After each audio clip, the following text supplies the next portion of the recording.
Mesdames et messieurs, bonjour. Je commence, comme d'habitude, par vous rappeler le plan du cours. Je vais reprendre d'abord le thème affiché pour la semaine dernière, conférence que je n'ai pas eu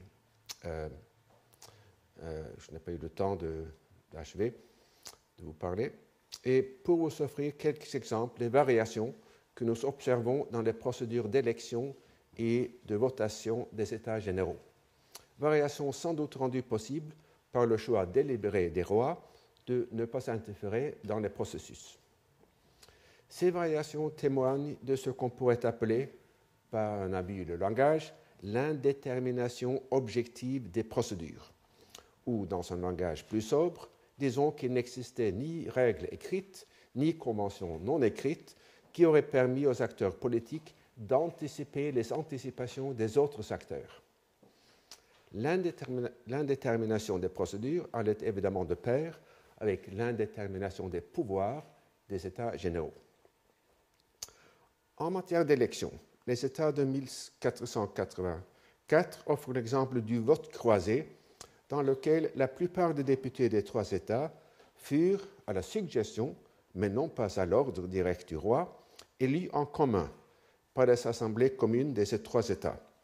Et lisons les louanges un peu incohérents que fait Georges Picot, l'historien prééminent des États généraux, de ce régime.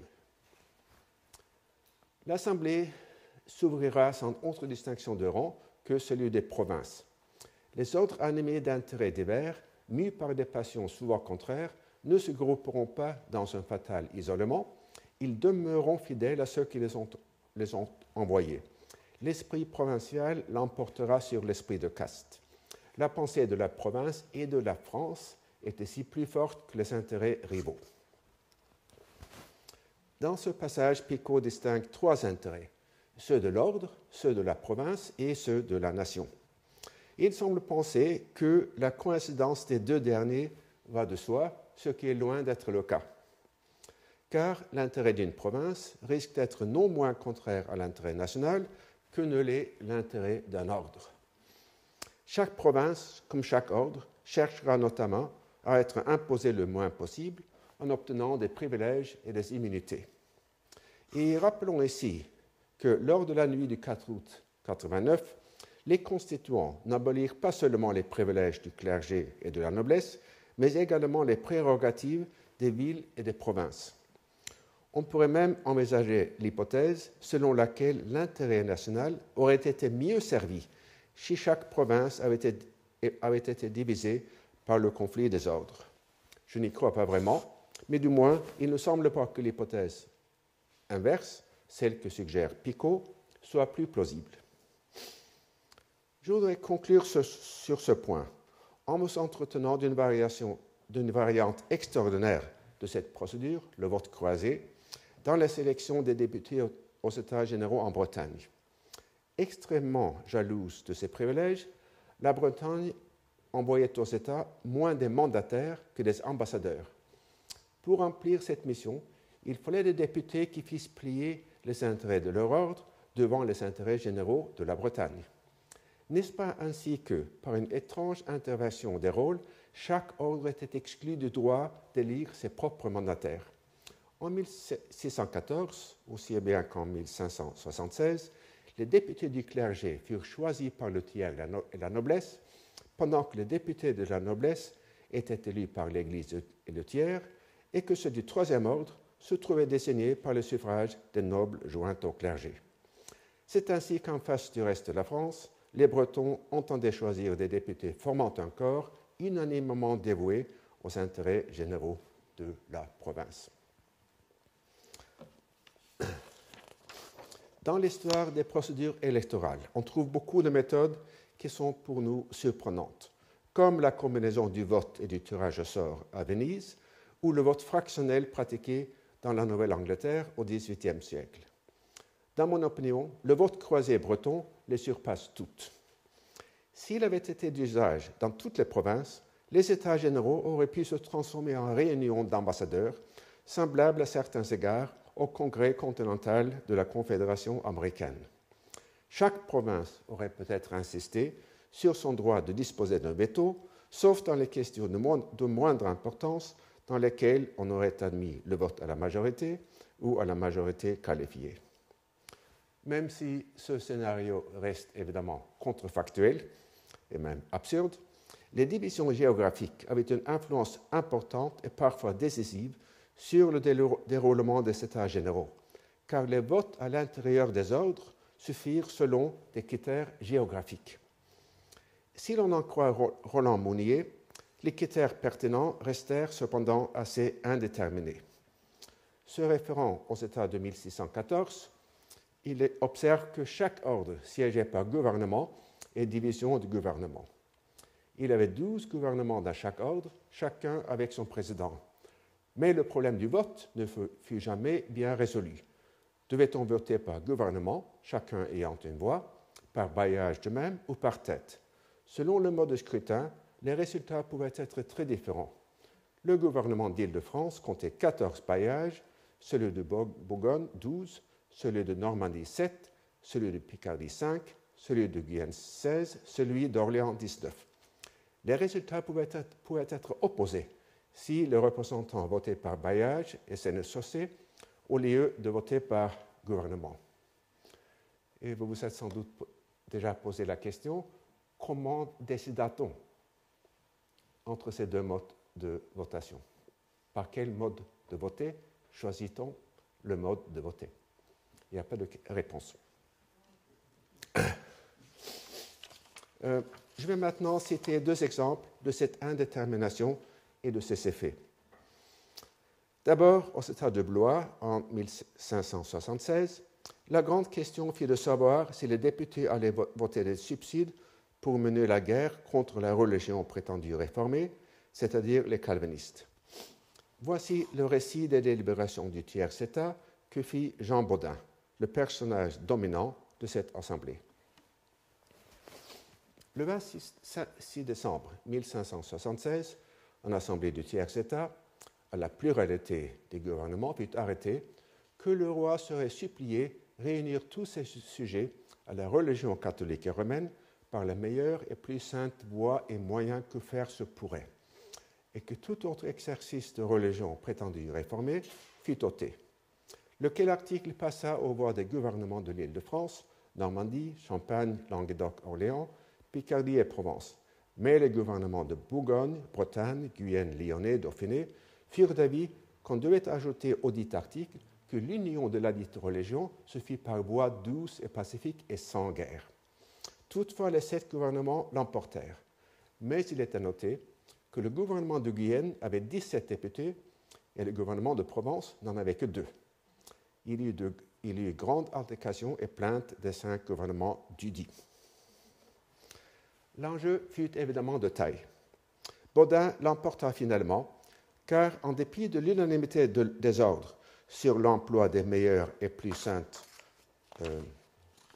voies et moyens que faire se pourrait, y compris la guerre, il s'était également unanime à refuser de voter les subsides nécessaires. On eut par la suite la paix, pour 8 ans, la plus longue des guerres de religion. Aux États généraux de 1614, qui se tinrent dans le sillage de l'assassinat d'Henri IV, la question la plus épineuse fut un article proposé par le tiers-État et qui condamna à la fois régicide et la déposition du roi par le pape. Quand le roi demanda au tiers-État de retirer l'article, les 12 gouvernements de cet État se réunirent le 20 janvier 1615 pour voter la réponse de l'ordre.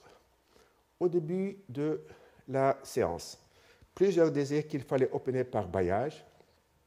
En affaire qui se présentait, attendu la conséquence d'Issel, il fit néanmoins arrêter d'opiner par province. Et l'auteur est muet sur la question cruciale, l'arrêté d'opiner par province plutôt que par bailliage se fit-il par tête, par province ou par bailliage? Dans d'autres votes procéduraux au même État, il semble qu'on ait voté par tête, mais les sources ne permettent pas de l'affirmer avec certitude. Quoi qu'il en soit, quand 6 gouvernements eurent voté, une majorité sembla se dessiner pour retirer l'article. Le président de la députation de la Picardie, sans attendre son tour, prit alors la parole.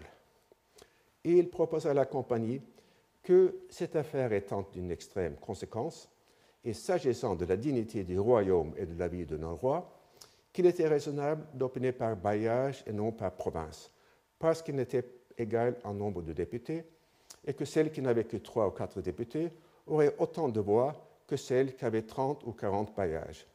Si elle n'opérait pas province, chose injuste, et qu'au commencement des États on avait opéré par bailliage, et que si depuis il avait été résolu qu'on n'opérerait pas province, que cela se doit entendre aux affaires ordinaires, mais ne s'étant rien présenté de si sérieux et important que l'affaire qui le traitait, il priait la compagnie d'aviser si l'on opérerait par bailliage.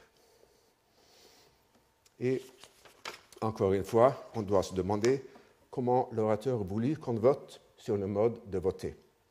Nous n'en savons rien. La réunion s'acheva en tumulte et ce fut la ruine des États généraux pour 175 ans. Je dois mentionner aussi, comme une parenthèse, que même le vote par bailliage n'aurait pas été tellement, entre guillemets, démocratique, car la taille des bailliages français était très variable. Il y en avait de petits, de grands, et leur présence ne reflétait donc pas forcément la taille des populations sous-jacentes.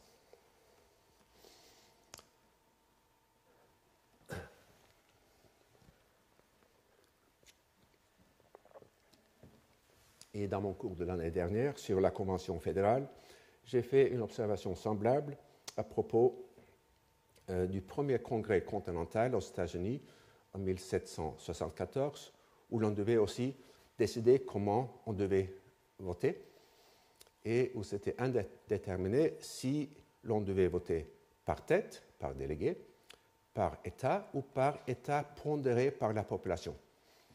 Et comme personne ne savait quelle était la population des divers États, on a fini par voter par État, ce qui est à l'origine du système absurde du Sénat américain contemporain. Bon, fin de la parenthèse. Il semble que le marquis de Lafayette fut le premier à proposer, le 21 mai 1787, lors de la première assemblée des notables, la tenue d'États généraux pour faire sortir le royaume de la crise financière. Et quand l'année suivante, l'homénide de Brienne ordonna leur convocation pour le 1er mai 1789, personne n'avait une idée très claire des procédures à suivre.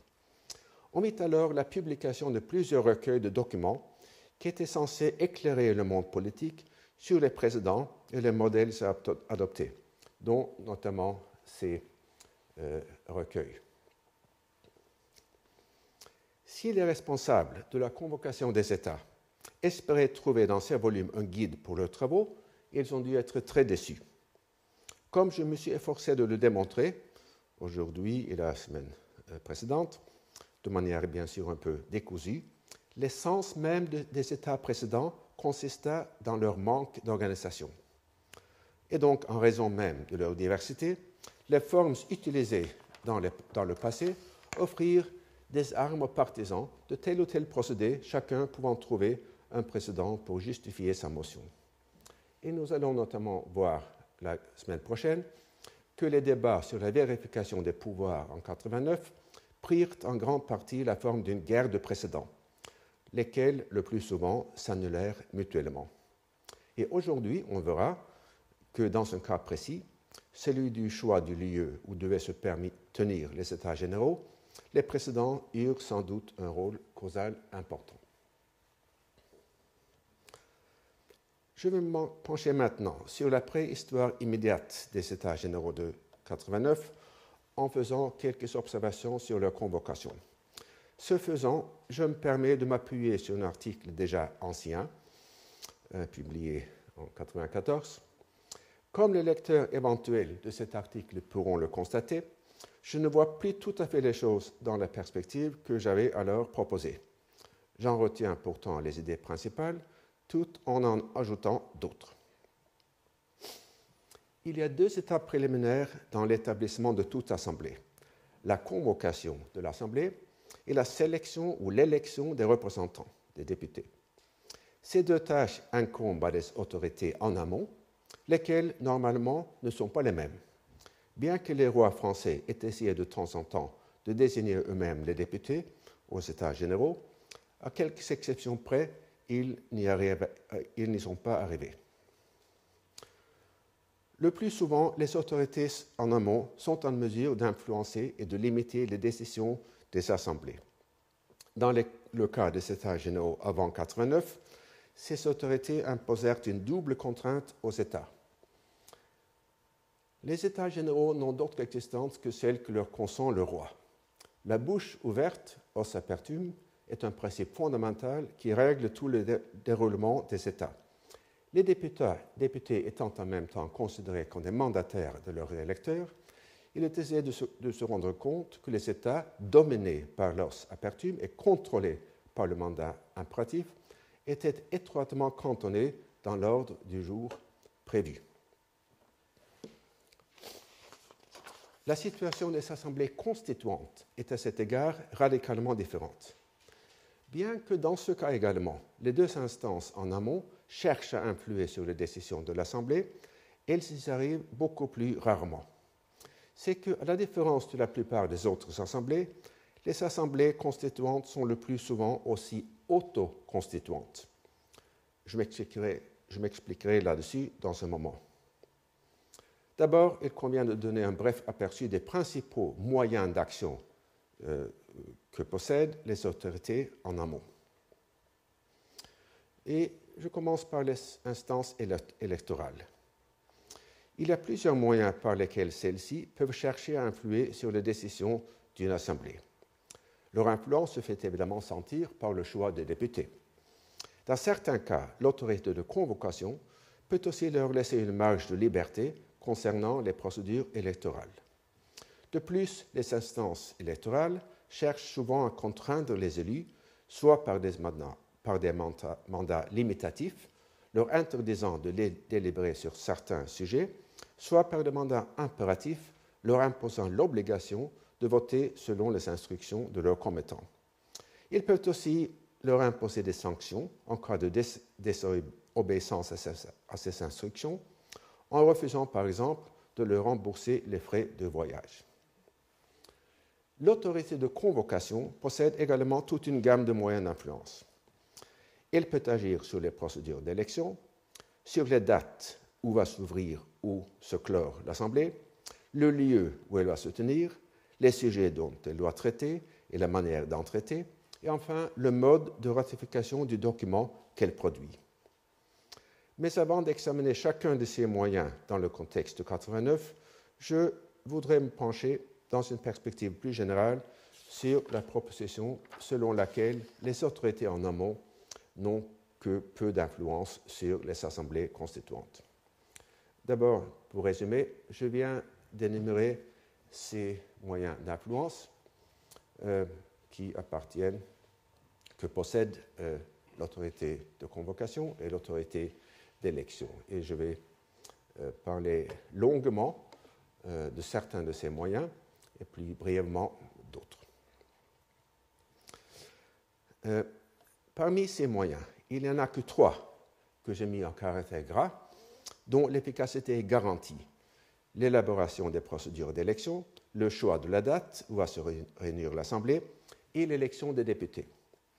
Par efficacité, j'entends simplement le fait que ces moyens sont sous le contrôle des autorités en question et non pas qu'ils donnent forcément le résultat escompté.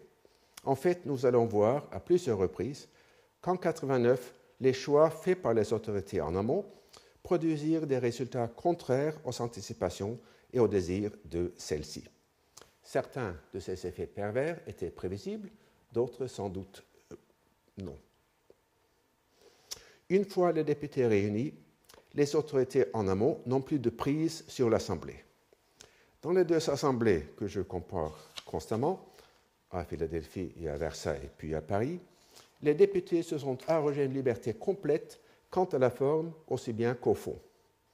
En 89, les constituants français décidèrent même de changer le lieu où se tenait l'Assemblée. Nous observons ici le conflit entre deux principes qui conduisent à des conclusions opposées. D'une part, il y a l'autorité du pouvoir convaincant. Si X crée Y, alors X possède une autorité supérieure à celle d'Y. On peut le résumer par le slogan que le roi se méfie du faiseur de roi. D'autre part, il y a l'autorité du pouvoir constituant. Si Y est créé afin de réguler, entre autres choses, les activités de X, c'est Y qui semble être l'instance supérieure, avec le slogan inverse que le faiseur de roi se méfie du roi. La raison pour laquelle le pouvoir constituant l'emporte sur le pouvoir convoquant est très simple. La raison d'être d'une assemblée constituante consiste dans le fait que le régime politique existant est vicié et en besoin de renouvellement radical. Mais si le régime en place est en fait vicié, pourquoi l'Assemblée devrait-elle respecter ses instructions? Dans le cas américain, les constituants ont ignoré aussi bien les limitations de leur mandat que chercha à leur imposer le Congrès continental que le mode de ratification prescrit par les articles de la Confédération. Et dans le cas français de 89, les constituants ont ignoré la demande du roi d'un veto sur le document qu'ils allaient adopter, aussi bien que les mandats limitatifs ou impératifs de leurs commettants.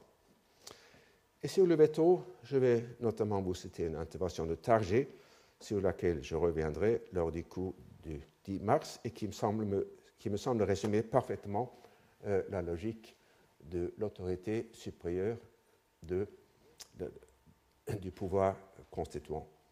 Nous agissons en vertu du pouvoir constituant. Or, la proposition du veto royal sur la Constitution serait mettre en question si le pouvoir constituant ne peut agir qu'avec la permission du pouvoir constitué.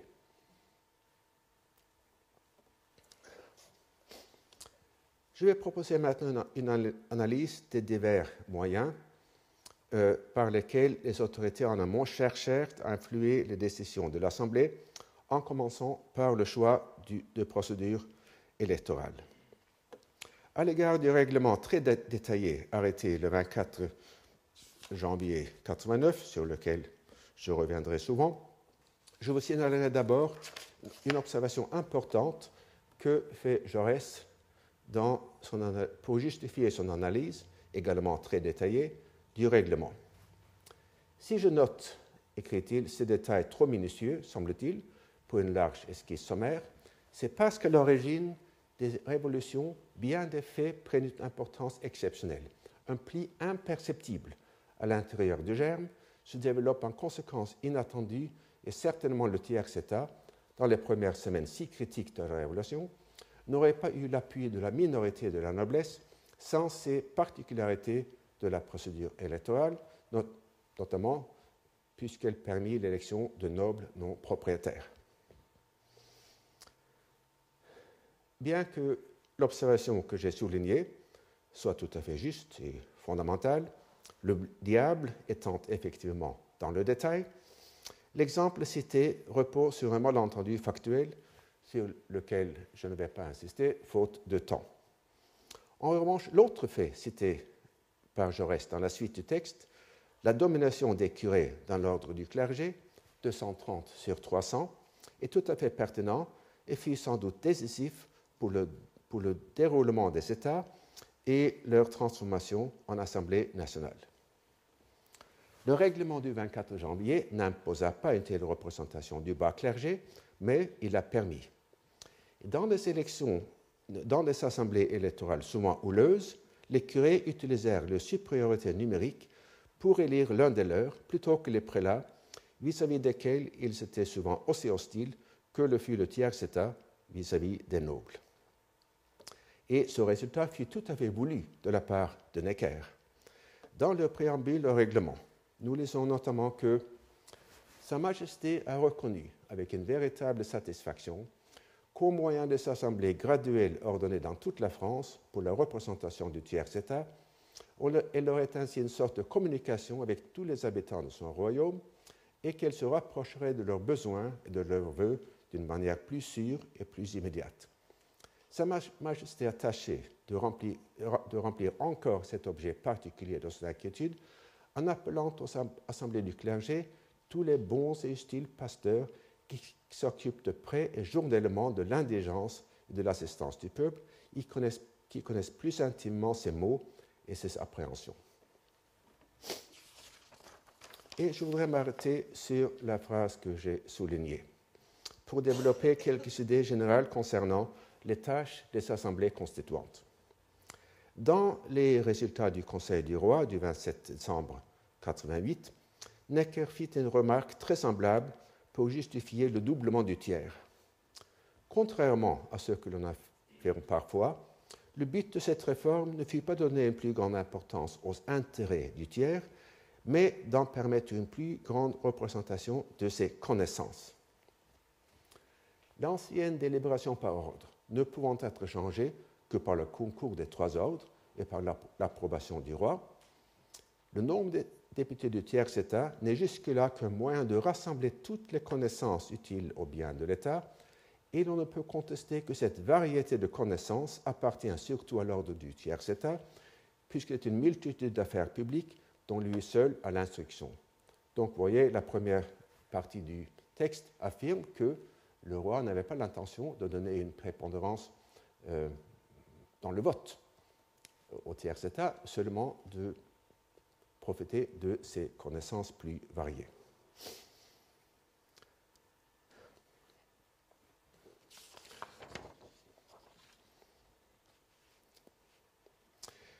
On peut en effet concevoir la tâche des assemblées représentatives sous deux angles différents.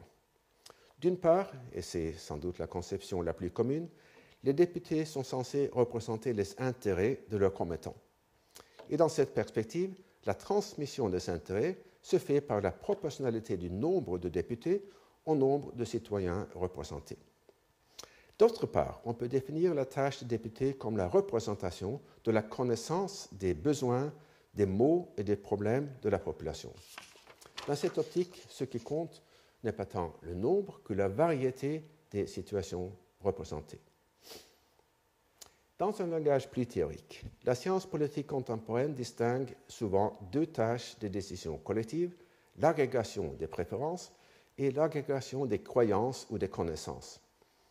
Je vous ai déjà proposé un exemple dans mon cours du 13 janvier à propos des préférences et des croyances causales portant sur le choix entre bicaméralisme et monocaméralisme. Et dans mon cours de l'année dernière sur la Convention de Philadelphie, j'ai également distingué deux manières de comprendre l'interprétation économique de la Constitution américaine proposée par Charles Beard. Dans l'acceptation plus commune, Beard aurait argué que les constituants américains étaient mus par leurs intérêts économiques personnels. Or, selon Beard lui-même, son idée était toute différente. Et je me permets sur ce point de reproduire deux textes que j'avais déjà signalés l'année dernière, le premier par Beard et le second par son meilleur descendant intellectuel.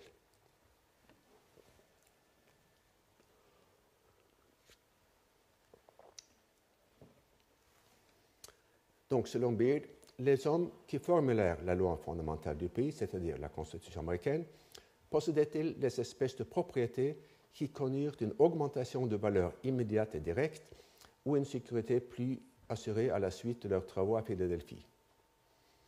Le but de cette recherche n'est pas évidemment de montrer que la Convention était constituée pour les bénéfices personnels de ses membres, loin de là.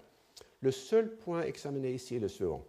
Représentait-il des groupes distincts dont ils comprenaient et ressentaient les intérêts économiques concrètement et nettement à travers leur propre expérience de possesseurs de droits de propriété similaires, ou travaillaient-ils simplement en étant guidés par des principes abstraits de science politique? Et dans son commentaire, Forrest McDonald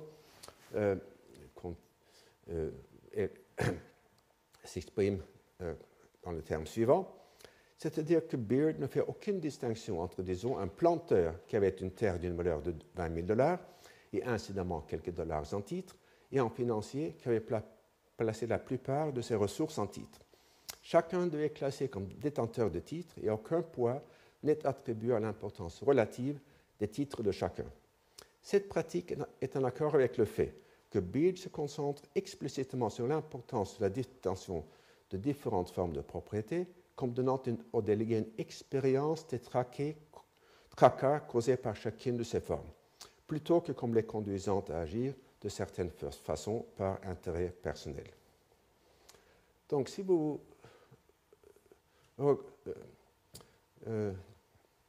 regardez un instant les phrases que j'ai soulignées et les comparez aux phrases soulignées ici et ici, vous voyez une ressemblance très nette. C'est-à-dire que dans les deux cas, les assemblées sont conçues comme des mécanismes pour l'agrégation de connaissances plutôt que d'intérêts. Bien sûr, il y a aussi des différences importantes. Il convient surtout de ne pas confondre le ex ante et le ex post. En France, l'agrégation des connaissances fut une intention affichée. À Philadelphie, selon Beard, elle fut seulement un effet de la sélection des délégués. Mais dans les deux cas, il convient pourtant de souligner que les délégués exercèrent ou étaient supposés exercer leur influence en tant que réservoir d'expérience et de connaissances et non pas en tant que représentants d'intérêts ou groupes de pression. Et du point de vue normatif, je pense, c'est une idée attrayante. Louis XVI et son ministre n'obtinrent pourtant pas les résultats escomptés, c'est le moins qu'on puisse dire. La présence du bas clergé a été décisive dans le basculement des États généraux en Assemblée nationale, contrairement au désir de Louis XVI. Et de même, l'effet du doublement du tiers fit de créer une forte présomption en faveur du vote par tête, encore une fois, contrairement à ses préférences. J'aimerais aussi attirer votre attention sur le fait que les procédures électorales de 89 incarnèrent une idée très large de la représentation. Dans les sociétés modernes, le rapport entre les représentants et les commettants obéit le plus souvent aux deux principes suivants. Premièrement, les représentants sont uniquement élus par ceux qu'ils représentent, et deuxièmement, les représentants sont pris, et sans doute uniquement pris, parmi ceux qu'ils représentent. Or, les acteurs politiques du XVIIe siècle n'avaient pas la même idée du rapport entre les élus et leurs électeurs. Nous avons vu que dans l'élection des députés bretons aux États généraux avant 89, le premier principe fut parfois radicalement exclu. Les représentants furent élus uniquement par ceux qu'ils ne représentaient pas dans la conceptualisation moderne.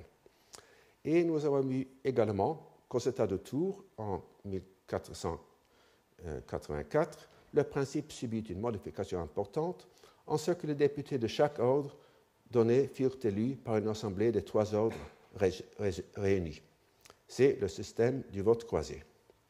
Et le règlement du 24 janvier ouvrit aussi la possibilité de cette procédure. Chaque ordre rédigera ses cahiers et nommera ses députés séparément, à moins qu'il ne préfère d'y procéder en commun, auquel cas le consentement des trois ordres, pris séparément, sera nécessaire. En théorie, je pense, le roi aurait pu imposer cette procédure, et non seulement la permettre.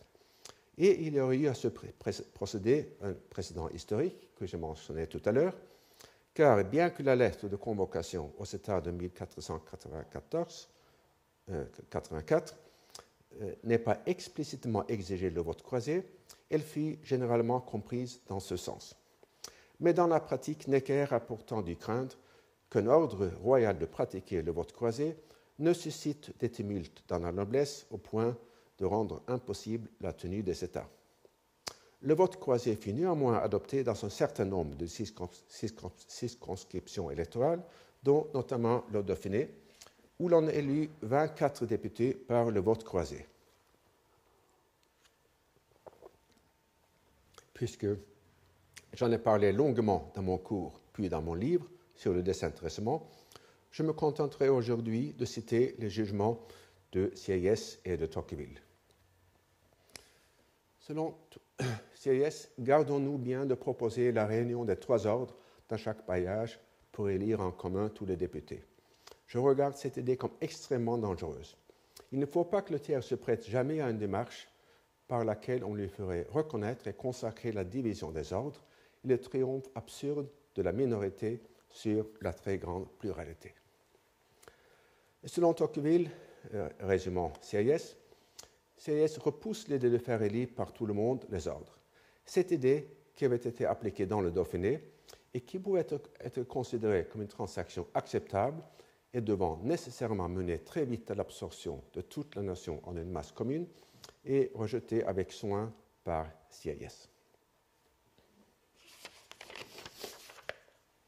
En ce qui concerne le deuxième principe de représentation, selon lequel les représentants doivent être uniquement pris parmi ceux qui les représentent, le résultat du Conseil du 27 décembre 1988 permit là encore des exceptions, mais uniquement en faveur du tiers-État. En prenant ce texte à la lettre, il semble aussi qu'il accorde au tiers-État uniquement le droit de choisir ses députés dans la noblesse et non pas dans le clergé, mais dans la pratique, le tiers-État a pu puiser dans les 2 ordres. C'est ainsi que CIS, aussi bien que Mirabeau, furent élus députés du tiers-État. Encore une fois, le libéralisme du roi contribua sans doute à sa ruine. S'il avait imposé une pratique plus restrictive, celle-ci aurait provoqué peu de résistance. Dans l'Assemblée des notables, la grande majorité fut opposée à l'ouverture.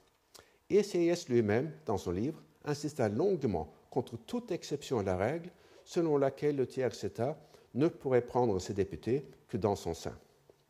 Comme CIS et Mirabeau échouèrent tous les deux dans leurs efforts pour être nommés par leurs ordres respectifs, ils ne durent leur présence aux États généraux qu'à celui à la perte duquel ils allaient contribuer de manière si décisive.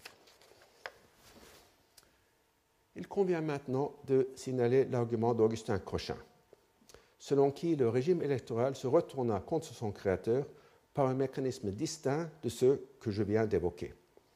Selon l'analyse de Cochin, Necker commit une erreur fatale quand il laissa une liberté complète aux assemblées électorales et ne les soumit à aucune influence organisée. En somme, grâce à l'étrange amalgame des deux systèmes, l'anglais, qui brise les cadres sociaux, écartant les influences et les notabilités, mais offrant aux citoyens le choix entre des candidats et des programmes, le français, qui exclut toute influence personnelle, rejetant toute campagne d'opinion comme une cabale, le règlement du 24 janvier mettait les électeurs non dans la liberté, mais dans le vide. L'extrême liberté rejoint ici le despotisme. À force de dégager la vue, on met tous les objets hors de vue. À force de couper toute attache, on a tout point d'appui. Il était impossible, dans de pareilles circonstances, que les votants puissent s'entendre sur un choix, une idée. Dans ses travaux sur les sélections aux États généraux en Bourgogne et en Bretagne, Cochin s'efforça de démontrer que la politique abhorre le vide et qu'aux structures traditionnelles ou aux partis modernes se substitua ce qu'il appela la machine. Il s'agit de groupements informels constituant souvent autour des sociétés de pensée ou des loges de francs-maçons qui, par épuration successive et pression informelle, arrivaient à faire élire les partisans du vote par tête. Je n'ai pas la compétence d'historien, bien sûr, pour évaluer le bien fondé des analyses de Cochin. Mais tout au plus puis-je dire, avec l'historien anglais Malcolm Crook, qu'en 1989, un ballottage entre 2 candidats ne survenait que lorsque 2 premiers scrutins n'avaient pu donner de majorité absolue à personne. Pourtant, il était relativement rare qu'un 3e scrutin soit nécessaire au sein des assemblées de bailliage ou de sénéchaussée. Les votes en effet étaient concentrés plutôt que dispersés, malgré l'absence de restrictions à l'éligibilité. Cela démontre l'existence d'un certain degré d'organisation locale ou de collision. Les preuves dont nous disposons à cet égard sont certes indirectes, mais elles sont néanmoins irréfutables.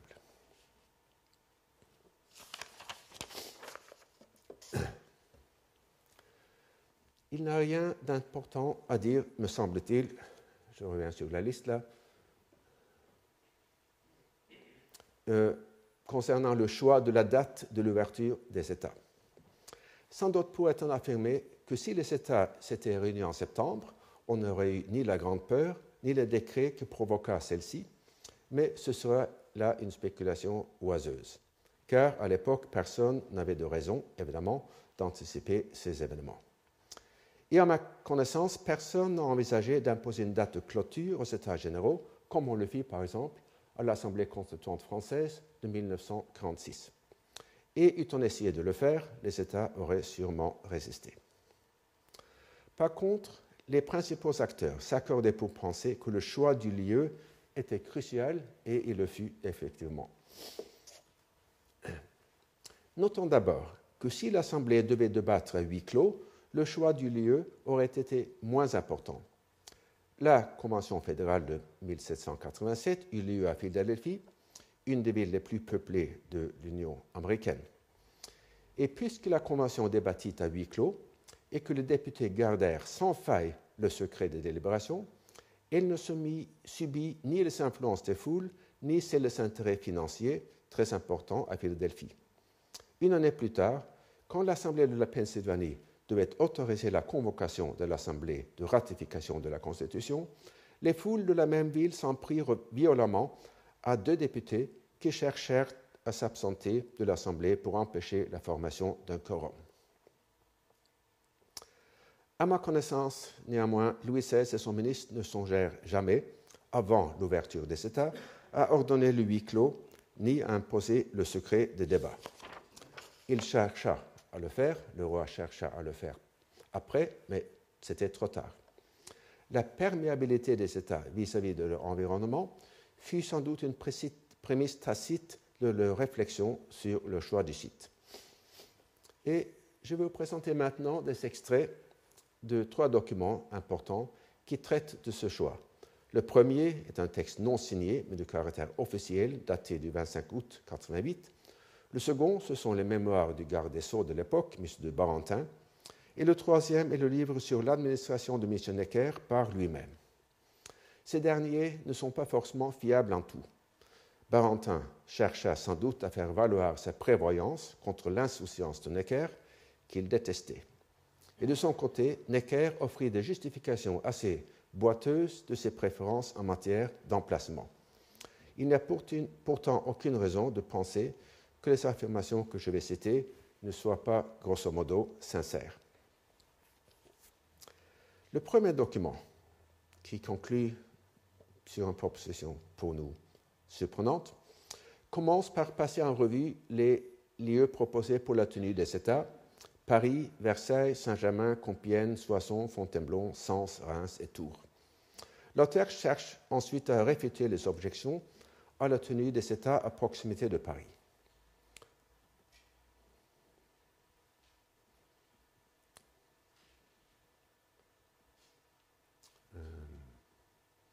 La position de la France dans ce moment ne peut nullement se comparer à celle où elle était lorsqu'on jugeait autrefois nécessaire d'éloigner l'Assemblée des États de la capitale.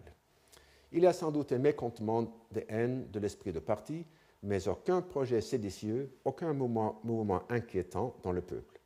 La principale, on peut même dire la seule question nationale qui doit être traitée dans ces États est le rétablissement des finances.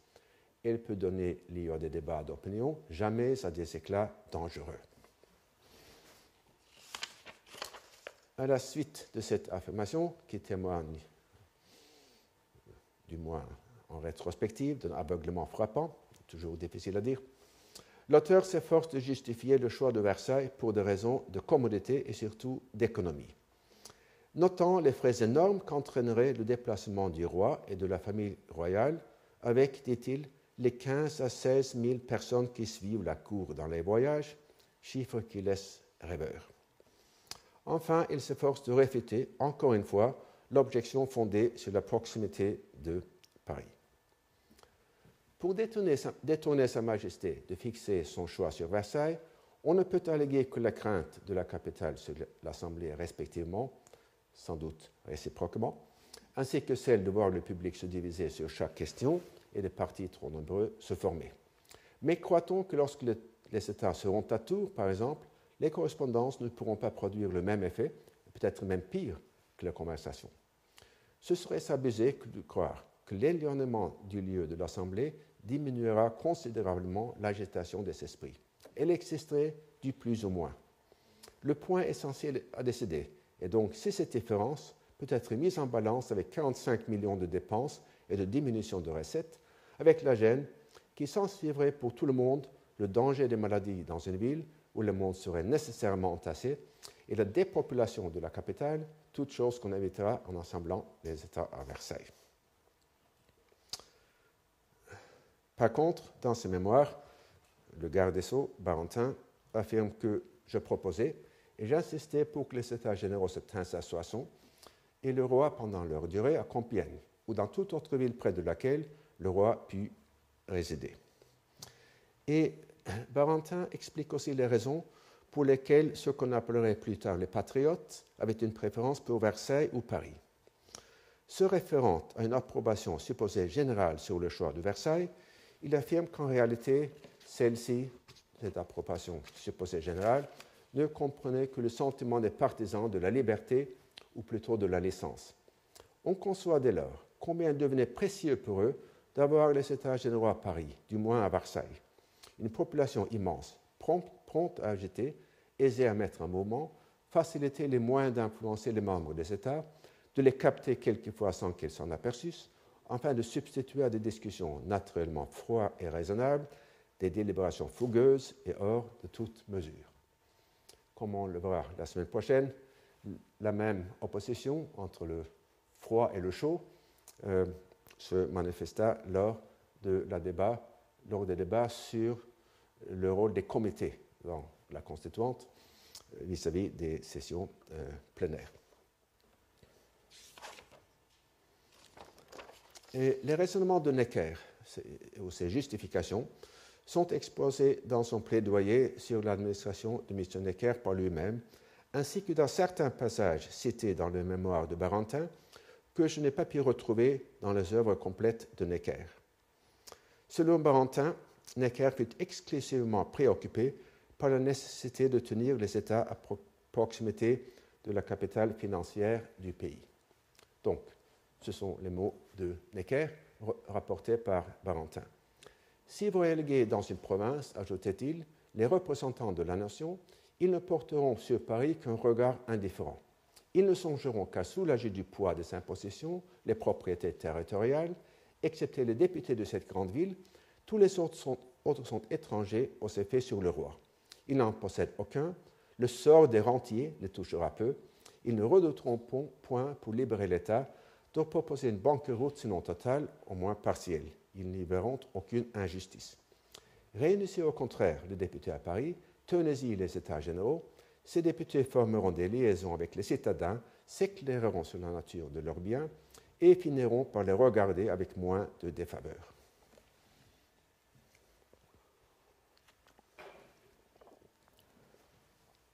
Necker assuma lui-même cette politique et affirma qu'elle fut une réussite. On présumait que, placés à proximité de la capitale, les députés des provinces auraient plus d'égard pour les créanciers de l'État, et cette conjecture ne s'est pas trouvée fausse.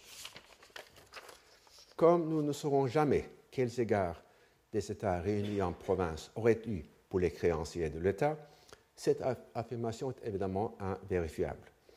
S'il est vrai que la Constitution ordonna de reprendre le paiement des rentes de l'Ancien Régime, ce fut possible uniquement par la vente des biens du clergé et l'émission des assignats, deux mesures que désapprouva Necker.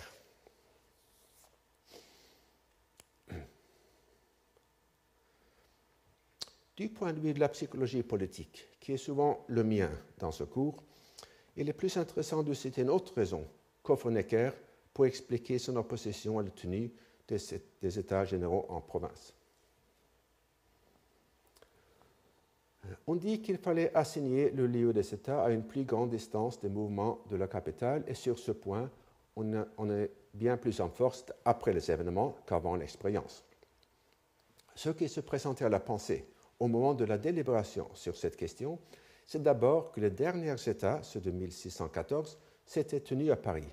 Il n'était pas naturel de donner au roi les apparences de la défiance, et on eût excité des soupçons sur la sincérité du roi si on eût adopté un système d'ombrage que, sous la régence de Médicis, on n'avait pas cru nécessaire.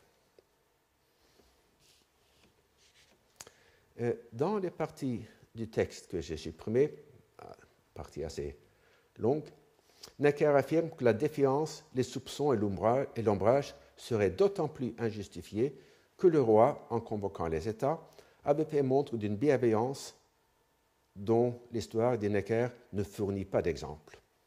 Comme c'est souvent le cas, la langue de bois de l'Ancien Régime, souvent mêlée de sentimentalisme, fait obstacle à la compréhension des convictions intimes des acteurs. Il est néanmoins tout à fait plausible que la tenue des derniers États à Paris ait créé un point saillant, focal point dans la terminologie de Thomas Schelling, qui servait à coordonner les anticipations. Lui préférer une ville de province aurait certainement été source de questions et sans doute de soupçons. Même si finalement on se décida pour Versailles, cette ville avait aussi une saillance particulière du fait que le roi y résidait. Et pour la petite histoire, je pense que c'est une proposition pas vraiment vérifiée, on dit aussi souvent que le roi a préféré Versailles puisqu'il tenait à sa chasse.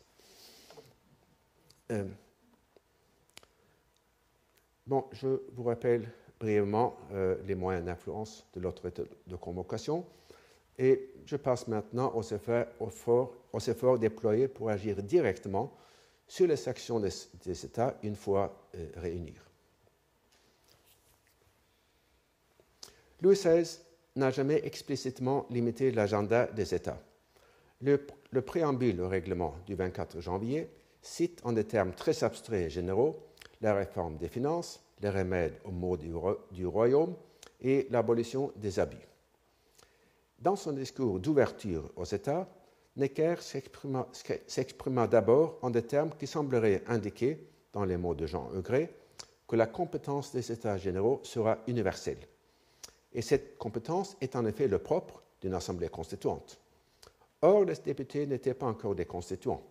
Ainsi, dans la continuation de son discours, Necker leur imposait des limites implicites en indiquant un certain nombre d'objets précis, surtout d'ordre financier ou commercial, dont ils devaient délibérer. Comme ce fut le cas pour les constituants américains 2 ans auparavant, on les avait réunis pour abolir des abus et non pour refondre le régime. Et pas plus que les députés français n'acceptèrent ces restrictions pour les raisons que j'ai indiquées.